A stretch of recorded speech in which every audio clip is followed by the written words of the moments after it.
This week in the restroom, we get our Egyptian curse on to flush a mummy turd from 1998. We've got homicidal CGI gauze, mismatched visual effects, crazytown acting, Denise Crosby hair, and actor Gerard Butler kicking off his stellar acting career with the blink and you'll miss it performance. It's Tale of the Mummy, not to be confused with The Mummy Returns, The Mummy 2 and the Dragon Emperor, or Tom Cruise's The Mummy. And before we flush it, we're going to take it out and play with it a little.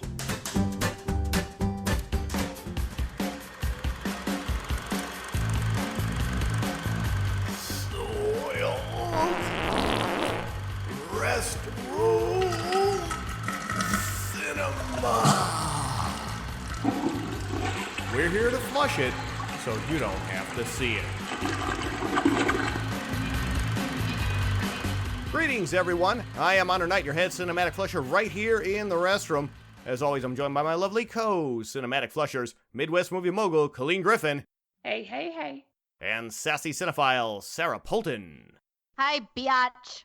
Let's kick off this flush with a round of Thunder Dump. Blow some ass. I'll put 60 seconds on the restroom clock, and we're going to go around the cinematic bowl to see who has the worst alternate title for this week's cinematic turd.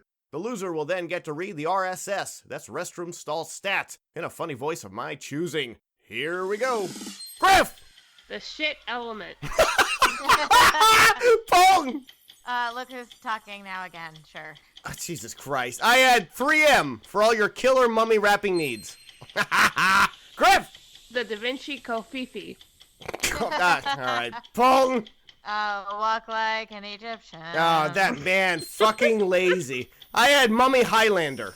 Those people might get that reference. Griff! The Temple of Dumb. Pong! Soiled restroom mummy. Boy, obviously someone didn't prep today. I had Raiders of the Lost Mummy. Griff! Dead on Arrival. No. Fulton. Pyramid Scheme. Oh, Jesus Christ. One good one. There we go. That is time. Jesus. Crank that one out. All right. Obviously, the clear loser this time is Miss Polton, who didn't prep at all for this episode of Thunder. No, you didn't. They're really sad. It's really sad.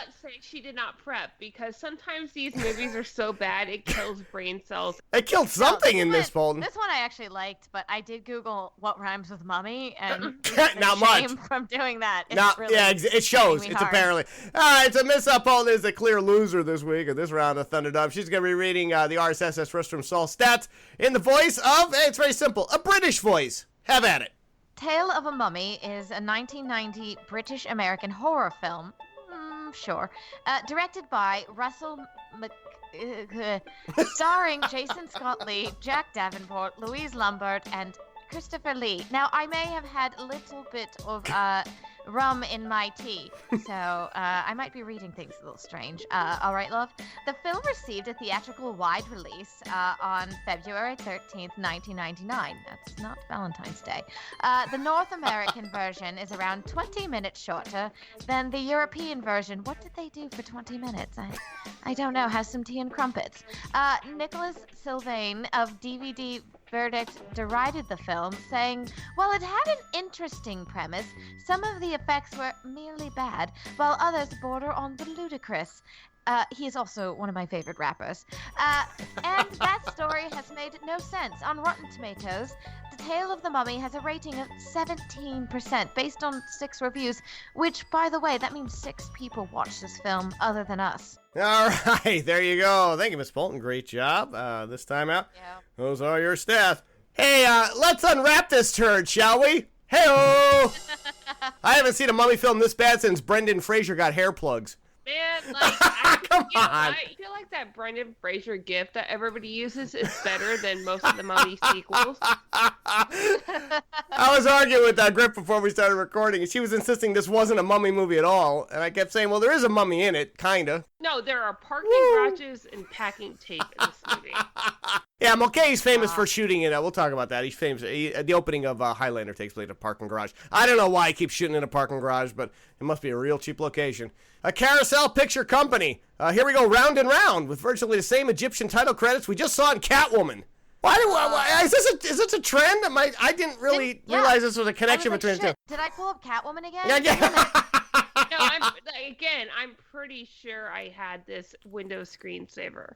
Russell Mulcahy's Tale of the Mummy. Because placing the director of Highlander's name before the title would improve this turn. This is the equivalent of saying Tim Burton's Dark Shadows. Oh my god. It's still crap, folks. No, he had high expectations for his career longevity. You think after Highlander, you think that was the one that he thought he could do? Well, why else would he use his name? It's like Francis Ford Coppola. I was like, nah. But Griff, Highlander was in 1986. This film is 1999. I think Jesus. Was that like his way of like trying to achieve relevance again? I don't know, because this is nothing. Well, except for the parking garages, this is nothing like Highlander. Francis Ford Coppola, like The Outsiders, is nothing like The Godfather, but. I think a film that tries really, really hard to be good and then fails big time is like kind of fun, and that's exactly what this is. Absolutely. I guess that $8 million budget ran out on the credits since they couldn't only afford a very thin font for the title credits. $8 million? Stop it. Yeah, the budget was $8 million. God. Yeah, I know. You wouldn't notice it, but did you notice the title font is way too thin? It's like they didn't even do a bold title. No, you know what? Yeah, You know what? very strange. I would love if they would do like a horror film, but the titles were in Comic Sans. This is the Comic Sans of mummy films. I think you're right. This really is the Comic Sans of mummy films. Valley of the Kings, Egypt, or unused stock footage from Raiders of the Lost Ark. 1 minute mark. It's that opening shot where they pan the archaeological dig. It's the same footage we saw in Raiders. Temple of Dumb. This is wonderful news, my boy. We've contacted the Eye of Sauron. Middle Earth will be ours. But the opening scenes were totally reminiscent of Fifth Element. Yeah, Christopher Lee shows up. He is the lead investigator at this dig that they're doing here in Egypt. I also want to point out that there's really no Egyptian people in this film. So no, I can't afford that. Like, you're so out of luck. I'm sorry. No, well, because all the Egyptian scenes were filmed in a landfill outside of London, so don't get crazy. It's still better than Exodus. One of my best friends, shout out to Ahmad Madi, is an actor and he's Egyptian. And every time he sees one of these, he about has a stroke. Oh yeah, he would love this film. He would love it. Surely the best people we know are going to hell anyway. Just like everyone who made this turd, for example. There you go with that one. So they make a discovery. They find an entrance to an unknown tomb. But who would be buried here? A pharaoh, I presume, or an alien queen ready to be defrosted by the predators? Can go either way, right? There you go. This is one Lance Hendrickson away from being a predator alien film. This was kind of the last 4 films we flushed in one, but yeah, way better. It really is. This really is it's a combo, folks, of the last 3 or 4 films that we've flushed. Oh, and by the way, actually, one of the actors in this, well, never mind, I'll bring it up later. Okay. There's a ton of actors in this, but we're just getting through the list. Well, no, the movie he is in made me realize that Prometheus started to rip off Event Horizon. Astonishing, a virginal seal, unbroken. Boy, you don't hear that phrase too often these days. Hey-o! Christopher Lee is leading the expedition underground. They find this wall, which is a virginal seal, which is a doorway which leads into the tomb. They got some douche and some fat guy. This is typical opening. Very Raiders opening. Oh my God, I would watch that show, The Douche and the Fat Guy. And Christopher Lee. Yeah. Hey-o. It has a name, Talos. Because we really wanted our mummy to sound like a ride you'd find at Six Flags. Ride Talos today. That's the worst name for a mummy, guys. The other one was Emotep, right? That was from the Brendan Fraser one. And that sounds pretty Egyptian. I don't know what the Tomb of the Dragon Emperor one. And the other one was the one in the new one. Who would think that we would have longed for a white woman playing Nefertiti? Yeah. Right? Talos sounds like a vaginal cream or something. It just doesn't sound right. Talos? Yeah. Oh, guys. Are you feeling unfresh? Yeah. I better get a tube of Talos. Dynamite. Do the Eagles have Talos? All right, and we'll talk about Talos at length when we finally do see him much later. Much later, guys. The best is Honor sent me a message. She's like, "What do you think of the film?" And I was like, "This is pretty funny." And he was like, "You sure?" And then he was like, "Boy, howdy, you were right." She started watching before I did, and she messaged me, and she's like, "I don't know what the fuck's going on." She goes, "I have no idea what's going on. I thought she was crazy, and until I watched these first 10 minutes that we're talking about. And guess what? We have no idea what the fuck is going on because it's about to get banana nuts right now as we're coming up." Yeah. She was a Wikipedia to understand what the fuck is going on. Not gonna lie. What the devil do you suppose that was? A cheap post-production sound effect, duh. So anyway, yeah, they get to the thing, and of course they're reading the inscription, Christopher Lee, on the door, which basically says, "Don't open this door," in layman's terms. This is a lot like Prometheus. Here we go. Okay, so now we're going, except we don't have the person running away from something. They read the inscription. Right, and then they do the opposite. Something like blows past them, right, and then they go somewhere they shouldn't go. Yeah. Yeah, so maybe this is where Ridley Scott got the script idea. That and Event Horizon before he said, "Oh, I'm ripping off everybody. I need to make this an alien prequel." What is happening? There you go, Sarah. That's what we'd like to know, since this fat dude's face is falling apart around the 7-minute mark, like he forgot to put on a good moisturizer. So they crack the door, weird. Light comes out, and then everybody starts falling apart. The special effects hit Asylum. Literally. Yeah, I said the special effects hit Asylum levels film quality, and we're not even 10 minutes into this film, folks. And there's 3 main characters that are literally falling. You just can't quit Asylum, can you? No, you can never quit Asylum. I'm Brokeback Mounting that shit.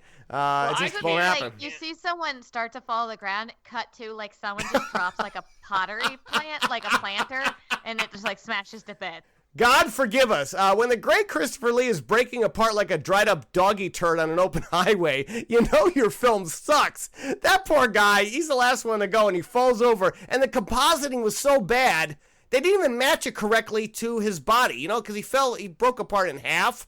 And as he's crawling away, like, they try to composite the broken part on the bottom of his torso, and you can tell there's a gap there. That's a finished effect. So great. You know what, Griff, I'm going to give Asylum credit. They would have done at least a marginally better job at matching that. Everybody has that like friend in high school that tries to make a horror film or like a film at home, and then they have to like use their dad's like special, like anything they can find around the house to make special effects, because like they have literally no money and like a handheld camera. This is what we watch. $8 million right in the toilet right away, right, guys? Right. So basically, $8 million for I know. What? That's what we're trying. No, it was like rhythmic gymnastics, suffocating people. Well, yeah, we'll talk about that. I gotta remember. I think the top line budget, Griff. I think a lot of money went to Christopher Lee to get him, because even at 99. No, this is pre Lord of the Rings. He hadn't had his resurgence yet. All right, that's a good point. I think all the money went to Staples to buy like packing tape. What can Brown do for you? He can suffocate you and making you like some sort of immortal being. So basically, folks, the opening scene is these 3 guys are fucking around where they shouldn't be fucking around. We don't see what it was. We don't see it. We just see them break apart in really bad special effects, and then they're dead, including Christopher Lee. And that's it for him, guys. January 1999. Here's hoping they got rid of all that crappy special effects in that flashback. You know what? Laughing at my own shit. We were a little bit too hard on the Phantom Menace. I think we might have been, because this is pretty, same year, folks. Day 262. Even though Christopher Lee's character is dead, we paid him a shit ton of money to be in this turd, so we're going to have him narrate the shit out of this plot. So he does have some exposition, and there is a flashback where we see Mr. Lee just in a repetitive shot that we saw at the opening of the film, and that's it. He was a day player. He was in and out. That's a one-day deal, and he's gone. And again, that's just to give the film a little bit more weight, because those wrappings are really light. You gotta weigh this shit down.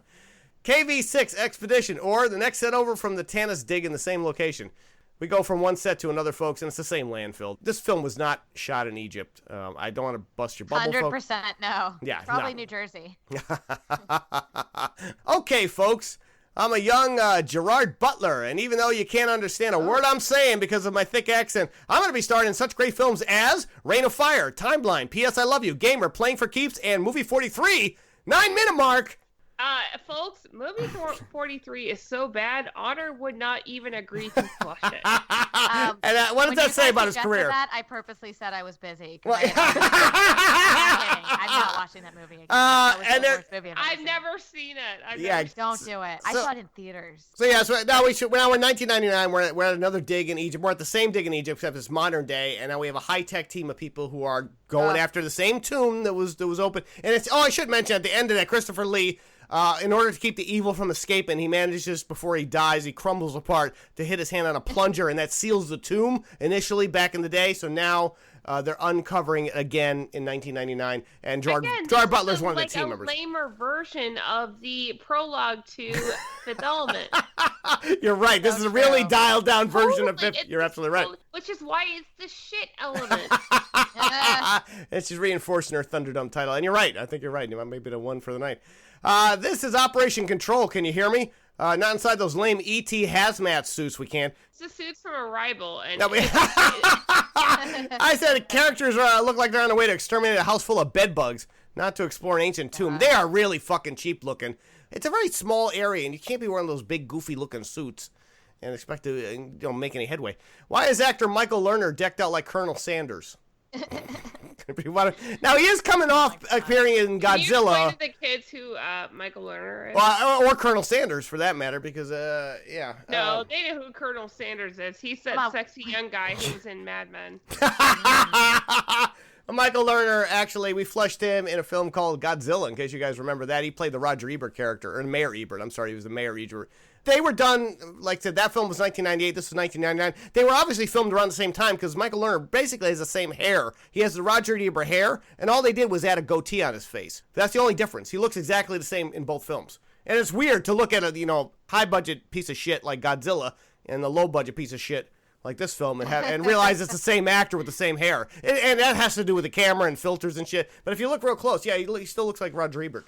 Or Colonel Sanders. I thought it was more like a fat Colonel Sanders. I'm going to say, I was really excited to see Gerard Butler. Did not understand one word. No, I don't understand one word. His accent was so fucking thick. That's why I guess he leveled that out with acting classes and voice coaches and shit. Because I couldn't understand a word he said the entire time. Not a word. All 6 lines of dialogue.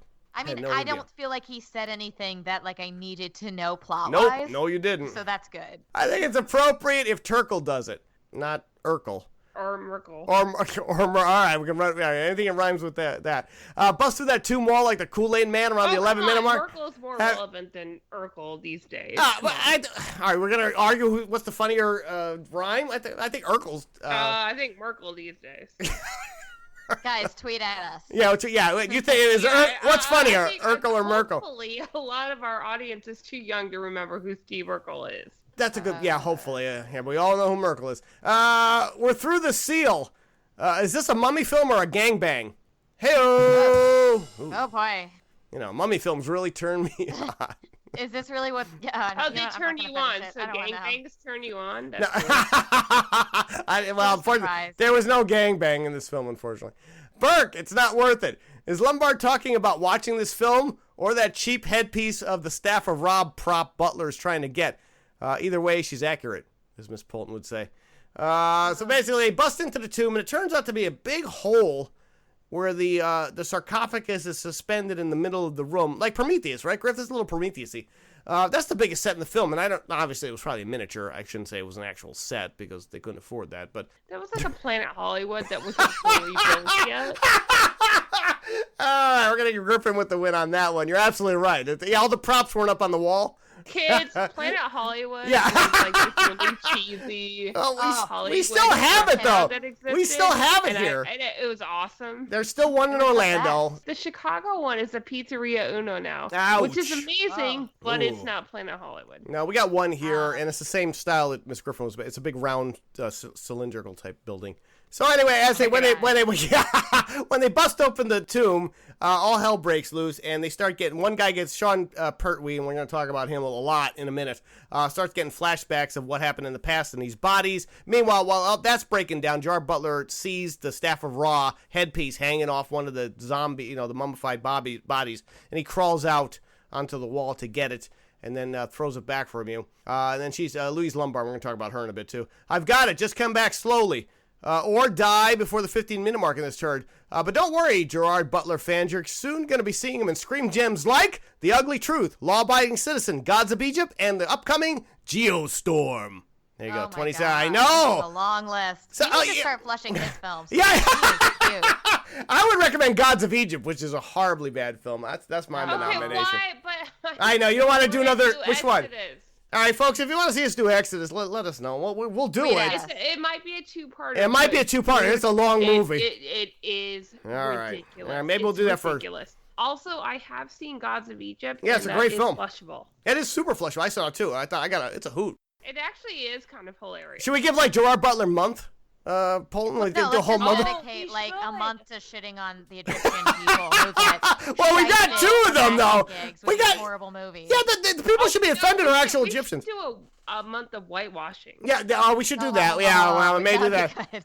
But no, we should really mention that because we've been doing these Egyptian-themed films that have nothing to do with actual Egyptians and really shit on their heritage and their culture. Oh, like Tom Cruise would. That's your tie-in, folks, for this week, in case you're wondering. Tomorrow, Tom Cruise's The Mummy kicks off the dark universe over there at Universal. I don't know if it's going to be any better than this. You want to see Tom Cruise running with, like, ancient Egyptians. Yeah, that's going to be a no for me, dog. Yeah, I don't know if I can be able to stomach. I can barely stomach this film. Not seeing his daughter anymore because she's not a Scientologist. Ouch. There you go. Okay, so yeah, there's a lot to unpack on that one. We may be flushing The Mummy later on this year, folks. Hang in there. London, 7 months later. I said, is this entire film told in flashback? We've gotten 2 flashbacks. When the hell is it like the film start at this point? We've gotten two before the 15-minute mark here. But now apparently we're where we're supposed to be, 7 months after the events in this one. And folks, they got everybody out of there, and they did get the mummy, the sarcophagus. They took it from that site. The British Museum, or cheap stock footage of the British Museum. 16-minute mark. As far as your obsession with, like, asylum films, I think they may have stolen some of their stock. Hey, Asylum's given us some of our best material, so I can't really, shit on them too much. This is Detective Riley, because when I think of mummy films, I think of Jason Scott Lee. 17-minute mark. And how? Yeah. Lee is about as believable as a British detective as I am a Chinese cook. He's terrible. Actually, if you watch Black Mirror, there have been some British detectives but of Asian descent. So we should mention who are very believable, but it's he is not. He's terrible in this. No. When you cast Jason Scott Lee, it's not to be like Hercule Poirot. Well, yeah, it's not Kenneth Branagh, I know. It's to be a badass. Well, we should.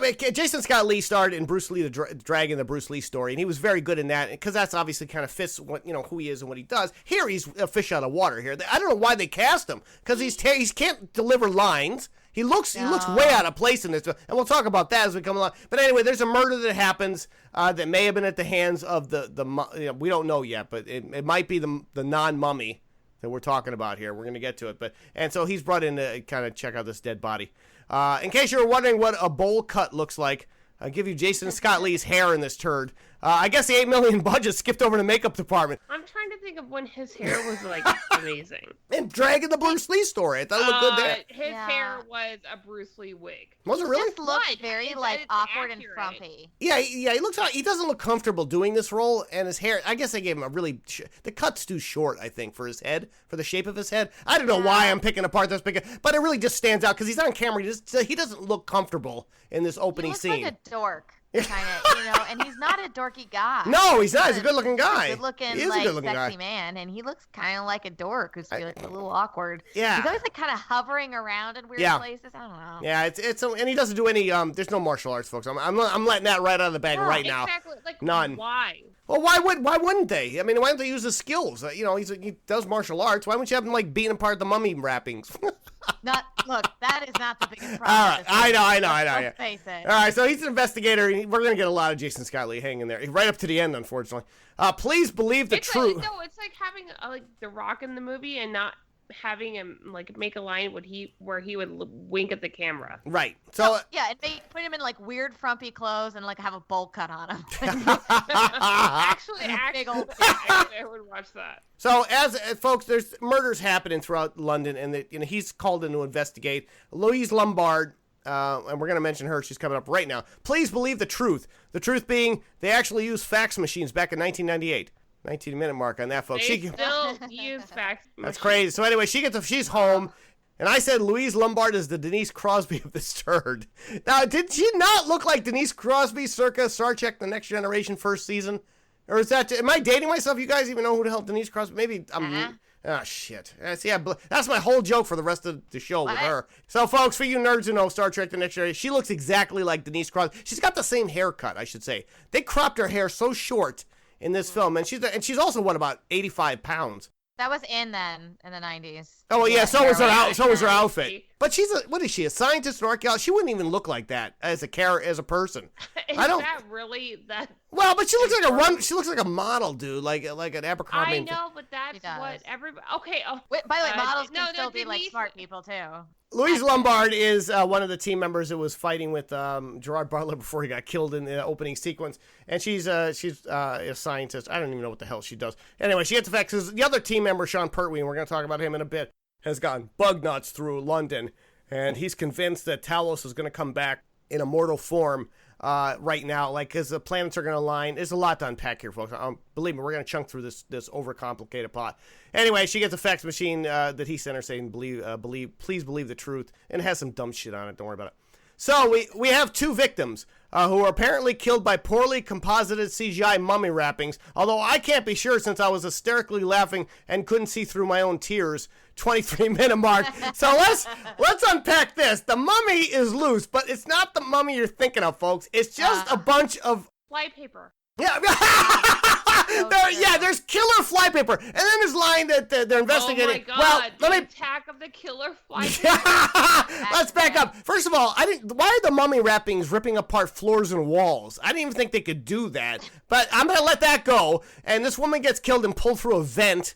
And we're going to let that go. And now, what's his name? Jason Scott Lee comes in. They're investigating this death of this woman because they do find her body and something. There's body parts missing because the mummy wrapper's taking body parts to reconfigure himself. Guys, it's CGI mummy wrapping. But then there's a line that says, one guy says, "What's that?" And Jason Scott Lee says, "It looks like gauze."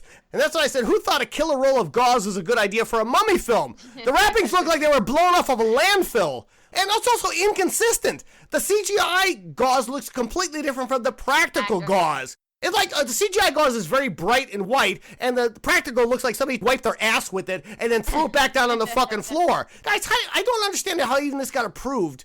Like, I've seen asylum films that made more sense than this. Do you understand what we're talking about? We're talking about killer gauze, guys, for like 3/4 of the movie. Oh my God, God. Why won't you take my calls?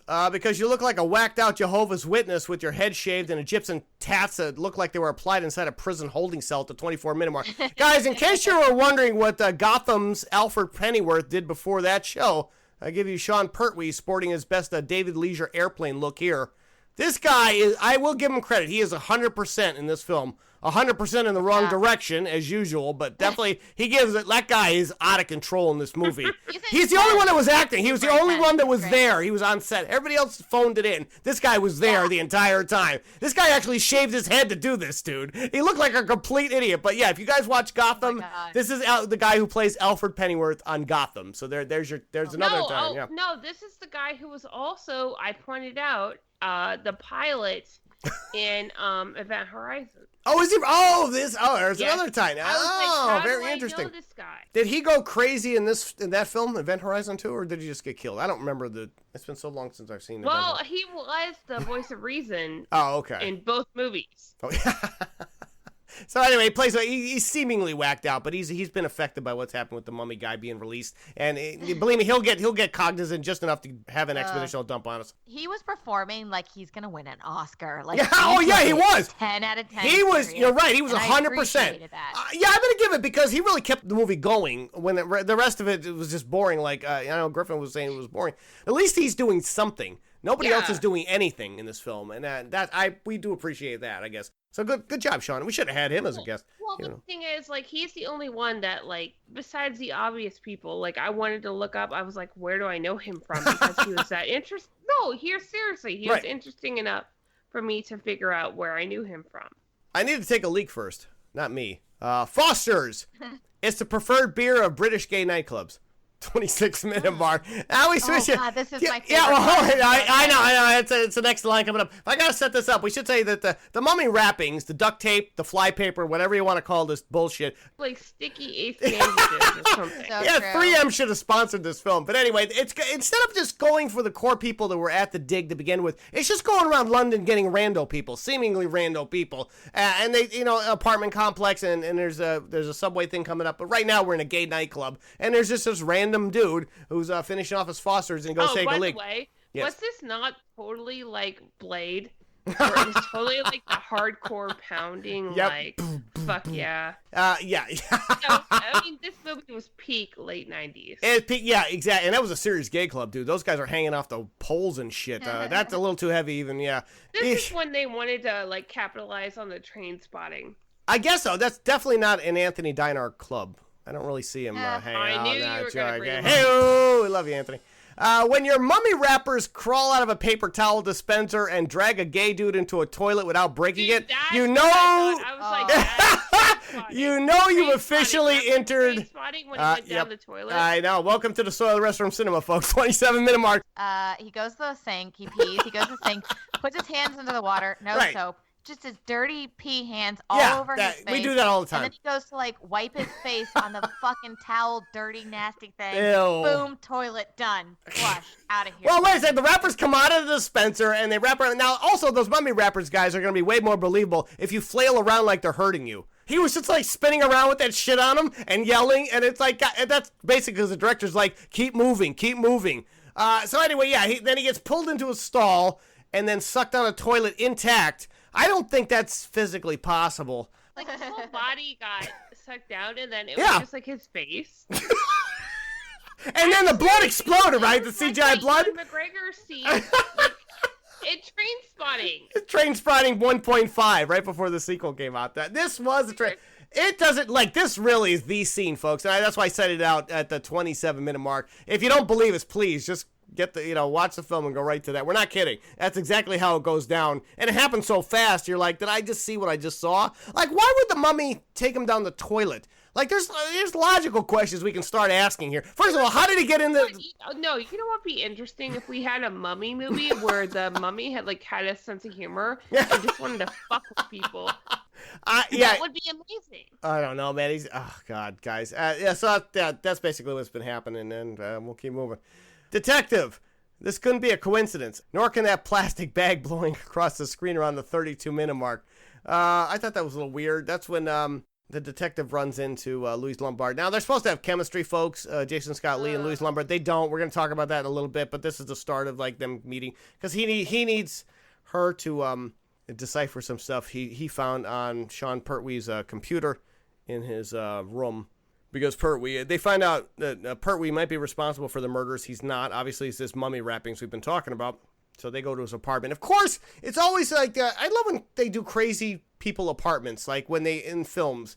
They just can't be crazy inside their head. They have to write shit on the ceiling and on the wall and tack stuff off. All this evidence has to be all over the place because, and there's dirt on the floor like it's, close encounters and shit. It's anybody been in apartments? Is there any apartments like this? Does anybody really do this? I'm asking this. Probably most of our listeners. Guys. All right. Well, there you go. I mean, it's kind of like the show Luther. I don't know. Business as usual, I guess, of a 3M mummy attacking a random extra in a parking garage. You bet. 33-minute mark. Why doesn't the mummy? That's what I said. Why does the mummy gauze go after people directly involved in the relocation instead of these British day players? So yeah, guy in the parking garage. Once again, we're back into the Russell Mulcahy patented parking garage shot. Where there's just some random bloke who's wrapped up for the night. Gets wrapped up by flypaper. The flypaper punches through the windshield like Arnold Schwarzenegger in the Terminator. Did you see that? Or like the mosquito in Jumanji. Oh yeah, there you go. Okay, so there you go. So we got a couple references there you can disseminate on that. Good luck with that, folks. Because Riley, you'd never believe me that every time the mummy wrappings are near, the lights flash like it's closing time at a bar. Nope, I sure wouldn't. 35-minute mark. I don't understand how the mummy wrappings affect the lighting. I'm sick of this, bullshit. Again, I cannot get over the mummy weapon. The mummy weapon or the mummy? It's wrappers. It's one and the same. It's like this. You had a real problem with the wrappings, didn't you? I really do. Well, what? Okay, and spoiler alert, it's like a flypaper that eventually makes somebody go from the Invisible Man to the Vitruvian Man. $8 million, folks. Where'd the money go? We'll go in together. Guest actress Shelley Duvall can't catch a break since they keep casting her to play against possessed characters. 37-minute mark. Did you see that shit? So Shelley Duvall, folks, like The Shining, Shelley Duvall shows up at the 37-minute mark as a medium or a psychic or some bullshit. And Sean Pertwee, the crazy guy with the bald head and the weird tats, blows in here to see her. And, of course, again, he's the Jack Nicholson of this piece. Why are you involving him in that? Because he and Shelley Duvall were in he was played the crazy guy in this. Do I have to really unpack all this? Why are you involving The Shining in this? Because all right. Well, that comes up to my next joke here. Put the phone down. It's 1998 and it barely gets a signal. Alfred the Butler keeps channeling his inner Jack Nicholson like he's appearing in a better film. There you go. There's it. Woo! Jack Nicholson got possessed in that film. And he was crazy, just like Sean Pertwee gets possessed in this film and doesn't want Shelley Duvall to use that 1998 cell phone. Did you see the little antenna on it, Griff? Well, again, a movie he was in around the same time, a lot of people got possessed in. What was that? Event Horizon. Oh, we're back to... That was around... What year was that? That was around the same time as this? Yeah. Let me look real quick. So is that Sean Pertwee's, like, that's what he has to require when he does roles? That he has to either play a possessed character or... be in a film with a possessed character. Like, I can't act unless I'm possessed. Oh, and by the way, our favorite directed that. Oh, no. Paul W.S. Anderson. We're trying... No, strike that from and that was back in 97. He did... Oh, this was pretty close. All right, this is after, actually. All right, so we're not going to talk about Paul W.S. So this was downgrade. Yeah. Yeah, this is... Because that's actually a badass movie. Remember, this isn't your vision. Or Alfred the Butler massaging a Pier 1 Imports a rock light around the 39-minute mark. Doubt that was the director's vision either. So he's there so he can get a fix on where the mummy is going to strike. The mummy rappers are going to strike next. As a result, he starts massaging this lighted rock. You guys didn't notice that? The lighted rock? Because he's wearing a blindfold. And Shelley Duvall's like shouting important information at him. Like, what are you looking at? What do you see? I guess you guys missed this scene. Boy, howdy. this is about where I had a Wikipedia to figure out what is going on, because I was so lost. So, because the mummy's going to hit a blind man next, or actually a blind man's dog, because the blind man can't see, but the dog can, so he goes into the vision of the dog. Okay, yeah, and he's massaging this up. It's really nice light, actually. I thought it was actually nice. Go ahead, say the name. Talos. Just so we can watch the 3M mummy wrappings do a flyby over London, like a leftover effect from a Ghostbusters film at the 42-minute mark. That was random. Like, your little flypaper just zips out across the city. And occasionally it forms a head and hands, and then occasionally just goes back to being, loose gauze. We're not sure what the physics is on this thing, but... Well, it's like a combination between, like, Alien and The Invisible Man and Venom. It's like a comic clusterfuck. I'm on my way out. I have a date. Lombard looks exactly the same in every shot. Almost like the production shot her out as quickly as possible. Do you notice that she is dressed in the same outfit for most of the film and with the same hair and makeup? It's almost identical, like shot to shot. I was really impressed by that. And then not, because nobody would look like them. The same day. I'm not. Yeah. Well, maybe it was. Lombard was like, I got to get the fuck out of here. It's not a lawyer I need. It's an undertaker, which is accurate since Alfred the Butler is killing it in this turd. I haven't seen an actor try this hard in a film since Anne Hathaway in Les Mis. What? Hey-o. All right. She was terrible in that. Come on.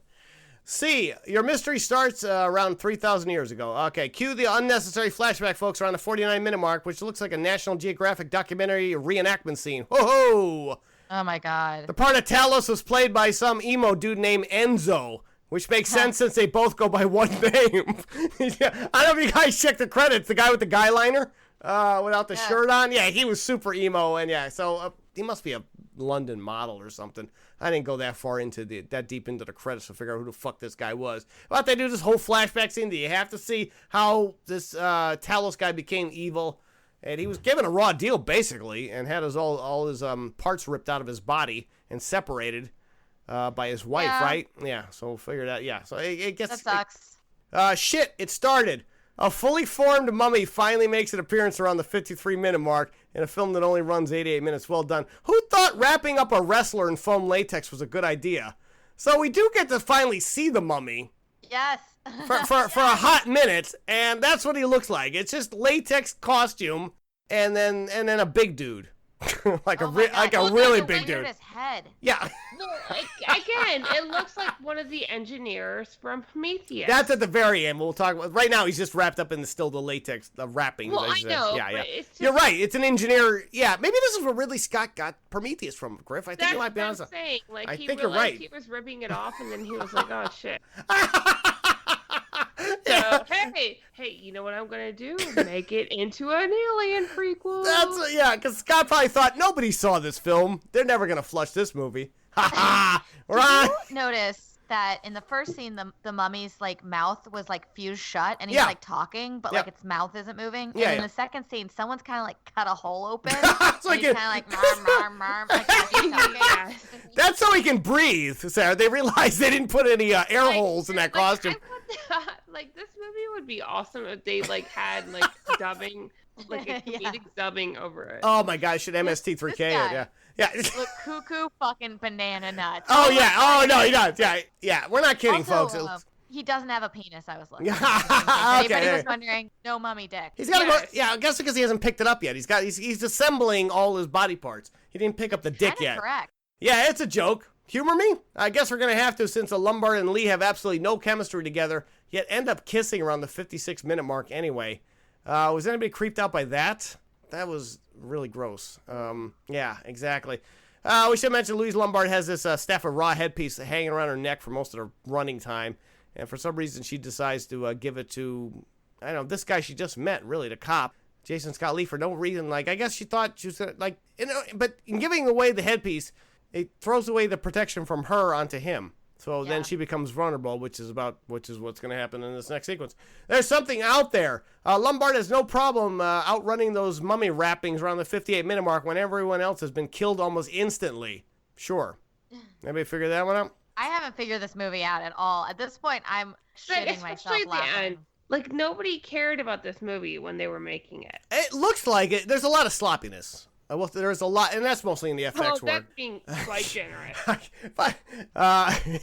Listen to yourself. This is insane. Like most of the plot, actually. Hey-o. I'm everybody who said this is insane, and then they cut them a check, and they go, okay. Yeah, this is insane, but they still made the movie. I don't understand how this even got. No, money. A check's a check. Well, we've talked about that. So we're not in the end. Hang on, we're not there yet. Hang in there. Have her show you where it is by levitating Alfred the Butler's dead body around the hour and 5-minute mark. Even in death, Sean Pertwee is still acting the shit out of this turd. That guy will not give up. He's like, I don't care if I'm dead. Put me up on a rig, put me on wires, and I'll write shit on the ceiling. So basically, now they have to assemble a team. So now it's Shelley Duvall's the medium. They get Michael Lerner, the Roger Ebert dude from Godzilla, Mayor Ebert, I should say. Scott Lee, the cop.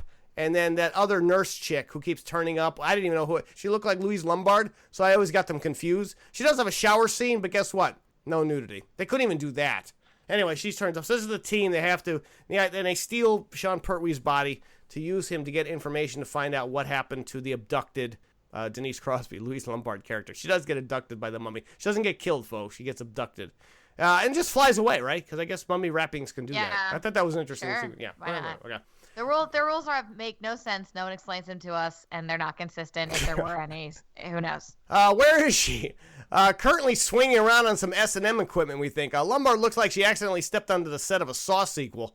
So I guess the mummy needs a quiet space to do some mummy stuff, which is coming up. So he takes her to some remote... quiet space or a parking garage. It's a redressed parking garage? Griffin is not letting her... Yeah, she's putting Russell Mulcahy's feet to the fire over this parking garage bullshit. You know what, Griff? I think we have to go look at every one of his films to see if it has a parking garage. I bet you it's in every one of his movies. Like, that's his thing, you know? There's a construction site. It's on the Thames, or whatever you want to call that. I can't pronounce it. Thames. Thank you. Pardon me while I drink on set or here in the restroom, so I can get through this awful dialogue at the hour and 7-minute mark. Did you see that? Shelley Duvall blows into the scene holding a flask. Like, I think that's actually her flask. I think they just they just had to get the hell out of there. They're like, all right, Shelley. Blame her. Yeah, no, that's what I'm saying. No, I don't blame anybody who was drinking on this shoot because it's a nightmare. We'll never make it through gridlock. At night? Man, London's got some fucked up traffic. You know what I'm saying? Yeah, they have to go to the location, to the redressed parking garage where Miss Denise Crosby, Louise Lombard is being held by the mummy. And they're driving through London, but apparently there's gridlock at night, which is totally ridiculous, guys. I mean, how much traffic does London have? Maybe I'm wrong. Maybe it's a complete fuck up. Even DC's not bad at night. Yeah, that's what I thought. At night you'd be able to get around, but all right. This is it. This is where the film dips into the Thing territory as a mummy cocoon shits out a practical effects creature around the hour and 10-minute mark. This creature is what happens when your mummy has an abortion. Hey, yeah, did you see that? It was a big cocoon thing hanging. and then it just craps out this awful looking. And we should mention that I'm going to mention that all the practical effects were done by the KNB group, which was at the time was I forget the first, Nicotero and Berger. I forget. It was a very famous group of really talented FX artists who went on to do much better work in much better films. You can look them up, and most of our listeners know who KNB was. Here, just really, I mean, obviously they were strapped by the budget to get anything done, but that creature looks terrible, guys. Well, I feel like that was like about equal with our expectations in terms of this film. No, I thought it ramped up at this point. My expectation was the CGI mummy wrappings, and then they started doing practical stuff at the back end of it, and they crap out this thing, which is only seen for a second. Then we get to see it later on, but we're gonna see the fully formed coming up, guys. So there's a big cocoon, like an alien queen cocoon of mummy wrappings, as if we don't have enough 3M tape going around. Now we got a whole scene of it. Never before have these eyes feasted on such splendor. Well, neither of ours, since the mummy creature in fully form resembles an alien with Down syndrome at the hour and 12-minute mark. Stop it. No. What the fuck happened to this thing? No. What do you mean no? His head is all misshapen, guys. You gotta give me this one. Okay, it looks like a deformed alien. You do not have to. It looks like my last boyfriend. Come on, there we go. No, it does not look like your best boyfriend. Okay. Fetal alcohol syndrome. Regardless, he's not looking too pretty, guys. So anyway, when you see this alien, I say alien because he doesn't look like a mummy at this point, and he's not human. He's what, 10 feet? He looks like a Navi. He looks like one of the engineers from Prometheus. I think you're right. You kind of zoned in on... Okay, not Down syndrome. No, yeah, all right, well, no, maybe not, but I think Ridley Scott really watched this film, and then he wrote Prometheus. I think you're right. I know, you've been harping on this the whole thing, but I think, I honestly, I think we've confirmed it. And Ridley, if you're out there and listening to the show, let us know. This was your vision. This was your original vision. This piece of shit. So now we got this big, goofy-looking alien mummy running around at the back end of the movie here. A lot of forced perspective because he's not that tall. He's not actually goofy-looking, though. He looks like he's really stupid-looking. He looks ready to kick everybody's ass. No, he barely moves, Griff. He's barely moving on screen. You know, because they couldn't afford it. You know, you know my name. Of course, we know Roger Ebert's name. Duh. So anyway, as the team runs in there, they're starting to get possessed by this alien, the fetal alcohol alien, this engineer, I guess we should say for better lack of term. Begone! The mighty Ahmad Ra commands you. Unfortunately, Shelley Duvall will be gone from this film after Roger Ebert chokes her to death around the hour and 50-minute mark, but not before the engineer alien mummy spits in her face. I thought that was kind of nasty, huh? Nobody noticed that? Well, no, he's going to become like the, what's the, like the big alien? This is the undercover alien. I think here we go. Here we go. Griff is really hammering this home that this might be. I'm serious. I just saw Alien Covenant recently. Maybe that's, and that was supposed to be a piece of shit too. Hey, you have to admit, it's kind of realistic to say, if somebody gets black shit spit in their face, they're probably going to become... Shelley Duvall became an alien. Maybe. She ends up dying, unfortunately. Remember, Your Highness, I don't think we'll ever forget how Jason Scott Lee's character turned out to be a 3,000-year-old reverse Bruce Jenner around the hour and 20-minute mark. That chick is a dude. Reverse Bruce, I don't even know. To work that joke. Gotta think about it. So basically, the final thing is to complete the transformation for the mummy to be reborn into our world, he needs his heart. The heart apparently is in Jason Scott Lee's heart. To somebody being able to create life, they have to be something like, creepy. Wait a second. So Jason Scott Lee is the reincarnated version of the mummy's wife from 3,000 years ago. And that was the whole joke that I wrote that apparently just got totally obliterated in its translation. I worked hard on that one too. But that's how it goes, folks, here in the restroom. Anyway, so as a result, he rips out. So Jason Scott Lee is holding the heart that he needs. So Jason Scott Lee dies. Sorry, guys. He gets his heart ripped out, and then the heart gets put in the mummy. And then the mummy is actually reborn into Jason Scott Lee. We're going to talk about that in a second. The crazy nurse lady ends up framing herself for all the murders that happened. So love her. Yeah, the Talos guy. It's like you liked the her? evil stepmom in every goddamn 90s movie film. I love it. Yeah, and she's also like ride or die. You know what? I love her. Roar! I just wrote roar because that's what he says. The last shot of the film involves Jason Scott Lee baring his fangs at the camera. Is this to say you better not cast me again in a shitty sequel? Is he a mummy werewolf now? I don't get the laugh. Like, so he's reborn, and he's running free through London, and that's it. Like, that's literally the end of the fucking movie. Dude. The bad guys win. This was the prequel. The bad guys do win. Griff with the win again. Griffin on credits. Was there anything past the burying of the fangs? No? You didn't watch the credits. Why would I check? Because usually it's Crest on credits, but Miss Crest is out this week, so we always default to Griffin or Polton. Did anybody watch? I get so aggravated. I was dying laughing. Okay, yeah. The last shot. It does a little tiger roar. Well, why is he doing that? Why is he? But that's breaking the fourth wall. Why would he even do that? That logically doesn't make any. And you see fangs. It's like a cat. Cat's ending. Because even if he's a mummy, then it doesn't make any sense. His jaw and grow some weird ass fangs. No, that's not a. I don't. What kind of mummy is he? Unless he's Catwoman mummy. This movie brings it all together. But Griffin solved a lot of problems for us tonight. Apparently, this was Ridley Scott's inspiration for Prometheus. Much later on. And if you don't believe us, folks, watch it. I have been looking for answers forever, and I finally found them. Well, you didn't get them in Alien Covenant, that's for damn sure, so you might as well find them here. Come on, I loved it. All right, folks, so there you go. That is Tale of the Mummy for this week to tie in with you going to see the Tom Cruise's Mummy. Good luck with that shit. We took this shit out and played with it a lot longer than we should have. Can we flush it, ladies? Can we please flush it? You know what? I have nothing to say. That's gonna be a yes for me, dog. Wow, guys, you really joked out at the back end of the show. You could. This joke was funny for us. No, I tied it into enough. You tied it into a lot. There you go. Yeah, 6 degrees of Colleen Griffin this week. No, I think you're dead on. There you go, folks. Consider flush. That is it for this week. I want to thank my lovely co-cinematic flushers, Midwest movie mogul Colleen Griffin, and sassy cinephile Sarah Polden. Great job as always, ladies. You killed it, and you wrapped it up and put a bow on it. We're gonna be back next week, of course, to torch you with something else, and next week's gonna be a winner as well. Until then, say goodbye, ladies. Bye. Bye. Hi. This is Nora Crest, and I want to thank you for listening this week and every week as we flush these turds down our cinematic bowl here in the restroom. If you haven't already, please subscribe to us on iTunes and Google Play Music so we attract more listeners and you don't miss a single episode. We love feedback, so email us at signalsoffury@gmail.com with your comments and suggestions for future flushes. Also, be sure to check out our home restroom on the net, signalsoffury.com. Until next time, remember, we're here to flush it so you don't have to see it. I'm Nora Crest, and this has been the award-winning Soiled Restroom Cinema.